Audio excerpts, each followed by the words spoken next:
Dear learner, and welcome back to my YouTube channel. Today again I am going to read another newspaper article और मैं article पढ़ूंगी, साथ साथ आपको इसमें use होने वाले ग्रामर और ग्रामर के रूल्स भी आपको बताऊंगी और इसके साथ साथ मैं आपको इडियोमैटिक एक्सप्रेशन जो एडवांस वोकैबुलरी ये जो न्यूज़पेपर में यूज़ होती है मैं उसके मीनिंग और उसका यूजेज भी आपको बताऊंगी। तो इसके लिए स्टार्ट करते हैं आज का आर्टिकल और आपको बताती जाऊँ कि जो आर्टिकल है इसके जो उर्दू ट्रांसलेशन है अब से मैंने वो भी अपने आर्टिकल के साथ वो आपको प्रोवाइड करना शुरू कर दी है। अगर आप सेव करना चाहते हैं इस आर्टिकल को उर्दू तर्जुमे के साथ अपना स्क्रीनशॉट ले सकते हो या आप नोट डाउन कर सकते हैं, जैसा भी आप लोग चाहें। लेकिन इस प्रैक्टिस करने के जब आप ये सुने न्यूज़पेपर तो प्रैक्टिस बहुत ज़रूरी है, इसकी प्रैक्टिस किया करें। एक दफ़ा सुनने के बाद इसको खुद से रीड किया करें ताकि आपको उसी वक्त याद हो जाए कि कौन कौन सा वो यूज़ हुआ है, इसमें एडवांस बुक है वो जो स्ट्रक्चर यूज़ हुआ है। चलो जी स्टार्ट करते हैं आज का article. Notice on Fawad plea against summon by JIT। Notice का मतलब नोटिस है ऑन फवाद जो चौधरी हैं PTI के। प्ली का मतलब होता है दरखास्त करना, ठीक है, रिक्वेस्ट करना। अगेंस्ट या अगेंस्ट के खिलाफ समन जो होता है तलबी होती है, जो JIT तलब करती है ना उनको, नवाज शरीफ को या इस तरह किसी को भी, तो उस तलब को करने को कहते हैं समन, ठीक है, समन बाय JIT। अब फवाद ने ना वो रिक्वेस्ट की थी कि मुझे JIT ने तलब किया, उस पर जो नोटिस लिया है जजेस ने उसके बारे में ये क्या है आज का आर्टिकल। मैं बहुत दफ़ा आपको बता चुकी हूँ जितनी भी हेडिंग्स होती हैं उसमें रिडक्शन मेथड यूज़ होता है, इस वाज को हम रिडक्ट कर सकते हैं, ठीक है जी। तो आज हम पढ़ते हैं इसका जो डिटेल है उसमें आपको बताती हूँ कौन कौन सा जो ग्रामर रूल आता जाएगा वो आपको बताते जाऊंगे। The Lahore high court on Wednesday. The Lahore high Court Lahore का सब्जेक्ट है, ऑन क्या है जी, हमारे पास प्रपोजिशन है। आपको एक बात बताऊं कि जितने भी डेज होते हैं संडे मंडे ट्यूसडे वेडनेसडे इन सब के साथ हम ऑन प्रपोजिशन ही लगानी है। ऑन वेंसडे इशू किया notice to the Punjab government को and the police on petition of the former federal minister Fawad Chaudhry की पिटिशन पर अगेंस्ट।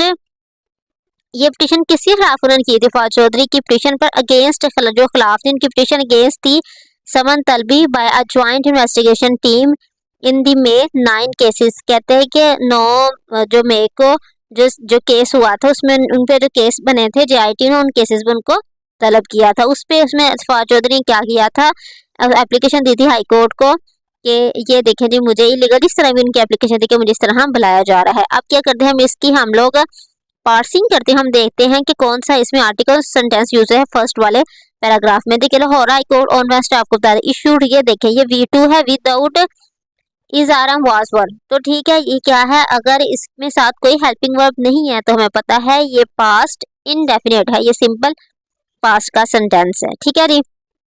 इशू किया क्या, नोटिस किन को दी, ठीक है जी, किन को दी, Punjab government and the police को।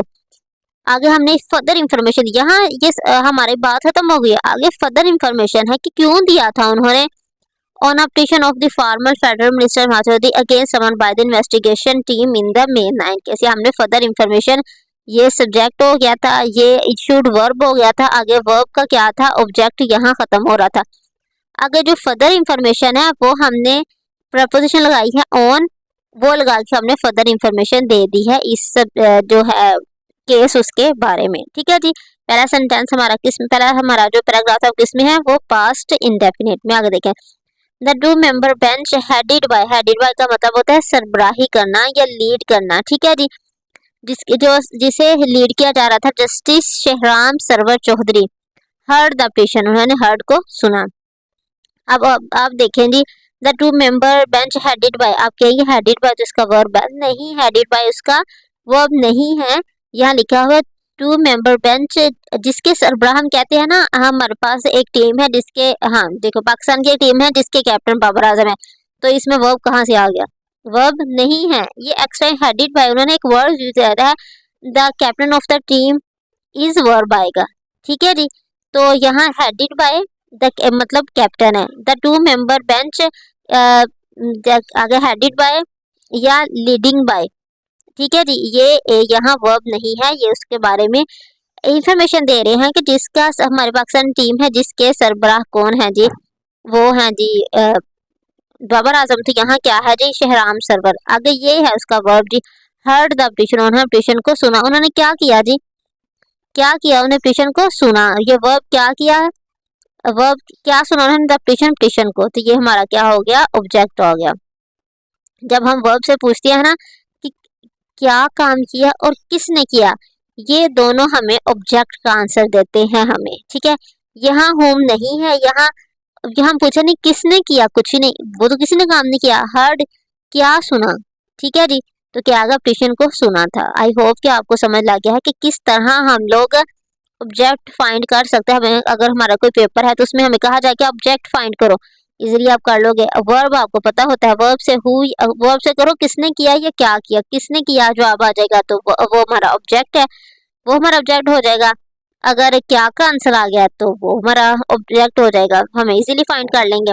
The farmer minister appeared in court along with his council. The farmer minister appeared हुए इन कोर्ट, कोर्ट में, अलोंग साथ, along with his council. Council का मतलब होता है वकील या ऐसा शख्स मशवरा देने वाला। एक जगह से बात पकड़ के उधर पहुंचाने वाले को कहते हैं काउंसिल, ठीक है। काउंसिल के साथ वहां पहुंचे। द बेंच आस्ट पूछा the petitioner counsel about another petition pending before the another bench of the high court. कहते हैं बेंच ने आस्ट पूछा। अब ये देखें, इसमें इज आ रहा वर्ड तो है ही नहीं, इस पूरे जो एक मैं पढ़ रही हूँ ना, ये न्यूज पढ़, इसमें तो है ही नहीं। तो आपको अगर आपने प्रैक्टिस करनी है ना कि पास्ट सिंपल या पास्ट इनडेफिनेट को हम कहाँ से पढ़ें, तो ये पूरा आर्टिकल जो है वो पास्ट इनडेफिनेट में लिखा हुआ है। आप पढ़ें, आपको अंदाजा हो जाएगा, आपकी प्रैक्टिस भी हो जाएगी। उन्होंने पूछा, आस्ट पूछा द प्रिजनर्स काउंसिल, प्रिजनर के जो लॉयर थे उससे, about another petition pending before N other bench of the, कहते हैं कि कोई और इसकी पिटिशन है जो कि पेंडिंग पे है, जो हाई कोर्ट के सामने हो। तो लॉयर सेड ने कहा, on the other petition was about hearing of the case view video link. कहते हैं अदर पिटिशन थी ना, वाज वो थी, about hearing of the cases view video link. ये एक आपको थोड़ा सा घुमाएगा ये वाला सेंटेंस, मैं आपको बताती हूँ कैसे। अब हमें ये बताएं, इसको जरा समझे आप इस सेंटेंस को। द लॉयर से, लॉयर ने कहा, ठीक है, इतनी बात तो पूरी हो गई। क्या कहा, द अदर पिटिशन, जो दूसरी पिटिशन है, वाज अबाउट वो थी, हेयरिंग सुनना, of the cases, cases video link के जरिए से, ठीक है जी। कहते हैं पिटिशन वाज अबाउट, ये पिटिशन वाज जो है ना, हमें लगेगा कि ये पास्ट जो है ना कंटिन्यूस क्या, लेकिन नहीं, ये इतना वाला पास्ट सिंपल क्या, ठीक है। ये वाला जो हमारा सेंटेंस है ना, अगर हम कहें ना दैट गर्ल वाज ब्यूटीफुल, ये वो वाला है, ये स्टेट ऑफ बीइंग का सेंटेंस है कि वो मौजूद थी, ये स्टेट ऑफ बीइंग का सेंटेंस है। आगे अबाउट ये प्रेपोजिशन ला के आगे लगे सुनने के मतलब थी।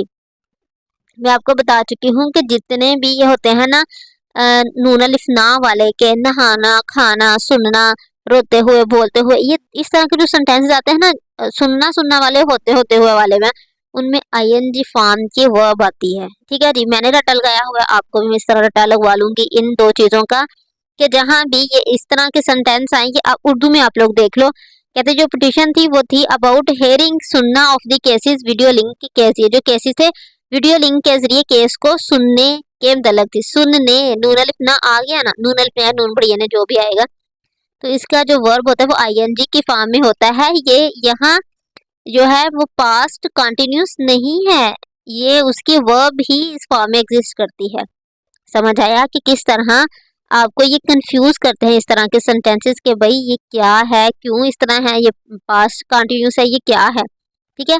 तो इस जब मैं आप स्टार्ट करूंगी ना अपनी ये, आप अगर आप लोग चाहते हो कि मैं अपनी सीरीज स्टार्ट करूं basic to advance grammar specially, तो आप मुझे कमेंट करें तो मैं स्टार्ट कर दूंगी आप लोगों के लिए। तब आपको पता चलेगा कि मुख्तलिफ फॉर्म होती है सेंटेंस का, अगर हमने वो समझ लिया तो हमारे लिए सब कुछ ईजी है, हम इजीली न्यूज़ पेपर पढ़ सकेंगे, हम राइटिंग कर सकेंगे easily. But it had been dismissed by the court, लेकिन ये कोर्ट के जरिए से डिसमिस कर दी गई थी। आप देखेंगे ये कौन सा सेंटेंस है, ये सेंटेंस है हमारे पास, ये पैसिव वॉइस का सेंटेंस, पास्ट पैसिव वॉइस का सेंटेंस है। अब देखें जी क्यों, हैड बीन जहां लिखा अपना हैड बीन के बाद V3 है ना, तो वो हमें पता चल जाए कि ये पास्ट का ना वो है पैसिव वॉइस का सेंटेंस। लेकिन अब मैं आपको उर्दू से भी बताती हूँ कि हमें कैसे पता चलेगा। बट लेकिन इट हैड बीन, ये हो गई थी decimal dismiss bye the court, court के जरिए से। बाय के बाद अगर नाउन आएगा ना तो समझें कि ये जो है ना वो सेंटेंस जो है वो पैसिव वॉइस का है। दो चीजें हैं, अगर हेल्पिंग वर्ब के बाद हैज बीन और हैव बीन के बाद V3 है तो पैसिव है। Is are am was verb के बाद V3 है तो पैसिव है।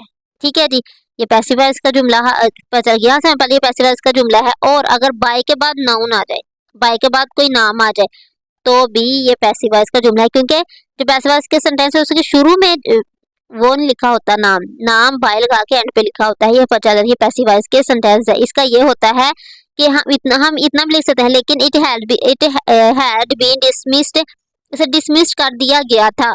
ठीक है, ये खत्म है। किसने किया था हमें नहीं पता, अगर हमने बताना है किसने किया तो बाय लगा के अगर उसका नाम लिख देंगे तो बाय द कोर्ट, कोर्ट के जरिए से उसने ये बताया है। ठीक है जी, आई होप के आज की क्लास आपके लिए बेनिफिशियल हो रहेगी। और जैसा कि मैंने कहा था कि मैं आप लोगों को इसका क्या प्रोवाइड करूंगी, मैं आपसे बोला था आप इसका मैं उर्दू ट्रांसलेशन भी आपको दूंगी, तो ये लें जी, ये है जी इसका उर्दू ट्रांसलेशन। और जो इसमें यूज हुए थे जितने भी जो हुए हैं यूज एडवांस वोकैबुलरी और प्रपोजिशनल जो भी है इसके अंदर, पली इल्तिजा और कौंसल मशवरा या लॉयर, जो वो मैंने आप लोगों को यहाँ लिख दिए हैं। आई होप कि ये आपके लिए बेनिफिशियल होगी। Please like and subscribe my channel. Thank you for watching.